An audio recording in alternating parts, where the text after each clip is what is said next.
Sebuah video yang menunjukkan aktivitas para layang melintasi Pura Dangkahyangan di Gunung Payung, Kutu Kuta Selatan, Badung telah menjadi viral di media sosial. Video berdurasi kurang dari 1 menit yang viral di media sosial ini memicu berbagai reaksi di kalangan warganet, baik positif maupun negatif. Menyusul viralnya video tersebut, pengamat dan akademisi pariwisata dari Universitas Udayana, Profesor I Putu Anom memberikan tanggapannya. Ia menyoroti semakin maraknya pembangunan fasilitas pariwisata yang melanggar kawasan suci yang dianggap sakral oleh umat Hindu Bali.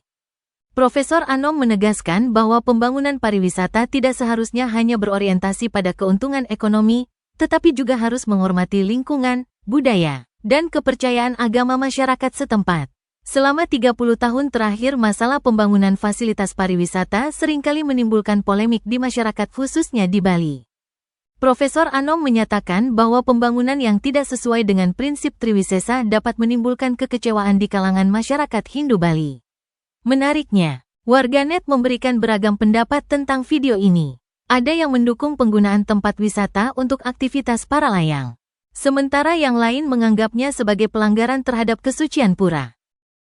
Bagaimana pendapat kalian tentang isu ini? Apakah pariwisata harus tetap menghormati tempat-tempat suci?